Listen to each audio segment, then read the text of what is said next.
بسم اللہ الرحمن الرحیم۔ السلام علیکم دوستو، نئی ویڈیو میں خوش آمدید۔ حفیظ شیخ اصل میں جہانگیر ترین کے آدمی تھے، یہ عمران خان کا آدمی نہیں تھا۔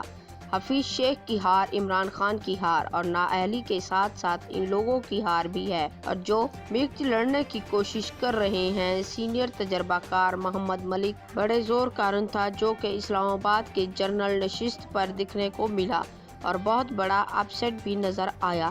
تاہم حفیظ شیخ کی شخصیت اور کام سے متعلق کئی ایسے راز منظر عام پر آنا شروع ہوئے جو شاید ان کے سینٹ الیکشن نہ لڑنے پر سامنے ہی نہ آ پاتے۔ حفیظ شیخ ایسے ہی پراسرار شخصیت ہیں جو نون لیگ، پیپلز پارٹی اور اب پی ٹی آئی حکومت میں بھی عوام پر راج کر رہی ہے اور پی ایم ایف سمیت ورلڈ بینک میں بھی ملازمتوں کے مزے لوٹنے والے بھی سب سے نمایاں ہوتے ہیں۔ حفیظ شیخ کی ہار سے متعلق بات کرتے ہوئے نجی ٹی وی چینل کے ایک پروگرام میں سینئر صحافی حامد میر اور کاشف عباسی نے کہا کہ حفیظ شیخ عمران خان کا آدمی ہی نہیں تھا، یہ کسی اور کا آدمی تھا۔ حامد میر نے اپنی بات پر زور دیتے ہوئے کہا کہ حفیظ شیخ کی ہار عمران خان کی نااہلی ثابت کرتی ہے اور یہ عمران خان کی ہار کے ساتھ ان لوگوں کی بھی ہار ہے جو سب کچھ بکھچ کرنے کی کوشش کر رہے ہیں اور ناکام ہوں گے۔ حفیظ شیخ عمران خان کا امیدوار ہی نہیں تھا۔ حامد میر نے پروگرام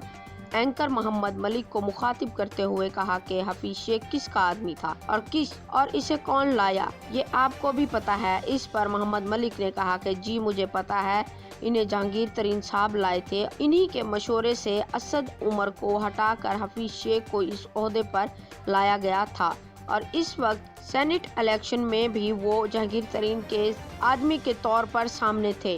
حفیظ شیخ ایک پراسرار شخصیت ہے اور سینٹ کا الیکشن ہارنے کے بعد بھی وہ مطمئن دکھائی دیے اور ایوارڈ میں سب سے گپ شپ کرتے نظر آ رہے تھے، خاص طور پر اپنے حریف یوسف رضا گیلانی کے ساتھ گپ شپ اور بات چیت سب لوگوں کی توجہ کا مرکز بنی رہی۔ شکریہ۔